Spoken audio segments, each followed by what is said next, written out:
देशातली सर्वात मोठी मूर्ती जी आहे ती हिमाचलमध्ये सोलनमध्ये आहे आणि 158 फूट आता ही मूर्ती राहणार आहे। खालचं 30 फूट फाउंडेशन वेगळं आहे।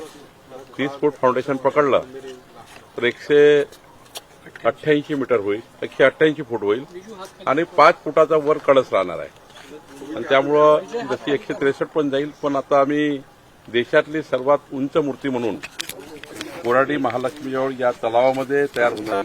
नागपूर जिल्ह्यातील कोराडी येथील श्री महालक्ष्मी जगदंबा मंदिर परिसर आता भक्ती आध्यात्मिक केंद्रासह कौशल्य विकास आणि गौरवशाली भारताच्या ऐतिहासिक पाऊलखुणांना अधोरेखित करणाऱ्या भारत मंडपसह कौशल्य विकास महिला सक्षमीकरणाचे एक परिपूर्ण व्यापक संकुल म्हणून नावारूपास येत आहे। मागील काही वर्षांपासून संस्थान परिसरात लहान उपक्रमातून सुरू झालेली सुरुवात आता सुमारे 500 मुलामुलींच्या निवास व्यवस्थेसह कौशल्य विकास केंद्राच्या माध्यमातून पुढे येईल। गत काही महिन्यांपासून माविम मार्फत संस्थानने सुरू केलेल्या रेडीमेड गारमेंट क्लस्टरने अनेक महिलांचा आत्मविश्वास वाढवला आहे। येथील अगरबत्ती इतर व्यवसाय कौशल्य प्रशिक्षणानंतर अनेक महिलांना रोजगार उपलब्ध झाला असल्याची माहिती पालकमंत्री चंद्रशेखर बावनकुळे यांनी दिली। श्री महालक्ष्मी जगदंबा संस्थान परिसरात नागपूर सुधार प्रन्यास आणि नागपूर महानगर प्रादेशिक विकास प्राधिकरण यांच्या माध्यमातून सुरू असलेल्या विविध विकास कामांची माहिती माध्यमांना व्हावी या उद्देशाने त्यांनी क्षेत्रभेट आणि प्रतिनिधींशी संवाद साधला। मंदिर परिसरातील तलाव क्रमांक 3 मध्ये भारतातील भव्य उंच म्हणून गणल्या जाणाऱ्या 158 फूट उंचीच्या आरसीसी हनुमान मूर्तीस्थळाच्या कामाची पाहणी करून याबाबत त्यांनी माहिती दिली। या संपूर्ण तीर्थक्षेत्र विकास आराखड्यासाठी शासनाने 214 कोटी 94 लाख रुपयांच्या निधीस प्रशासकीय मान्यता दिलेली आहे। येथे उभारण्यात येत असलेल्या वीर हनुमानाच्या भव्य मूर्तीचा पाया महानिर्मितीद्वारे तयार करण्यात आला आहे। मूर्ती पूर्ण झाल्यावर त्यावर आकर्षक लेझर प्रोजेक्शन मॅपिंग आणि तलावामध्ये अंडर वॉटर लाइटिंग करण्याचे प्रस्तावित आहे। यासाठी 22 कोटी रुपयांचा प्रस्ताव शासनाकडे मान्यतेसाठी सादर करण्यात आला आहे। परिसराच्या सुशोभीकरणासाठी मोठ्या प्रमाणात लँडस्केपिंग आणि बटरफ्लाय गार्डन विकसित केले जाणार आहे। यासाठी 5 कोटी रुपयांचा प्रस्ताव जिल्हा नियोजन समितीकडे पाठवण्यात आला आहे।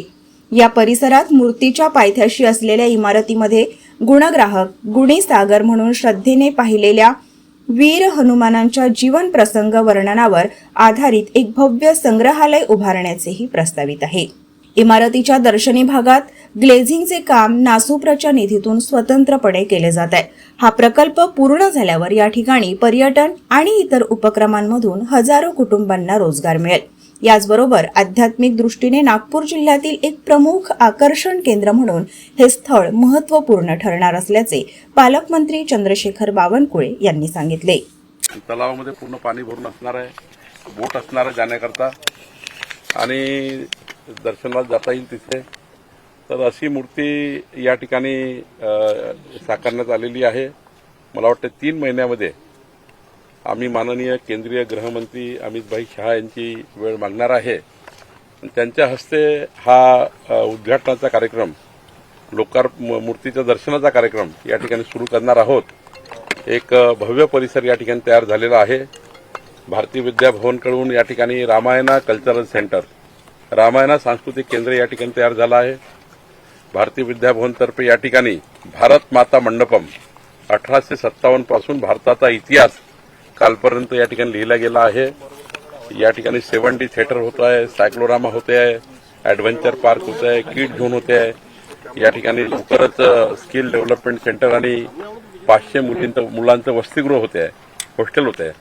त्यामुळं एक मोठा या ठिकाणी एक पिलिग्रिम सेंटर, एक पर्यटन क्षेत्र या ठिकाणी होत आहे।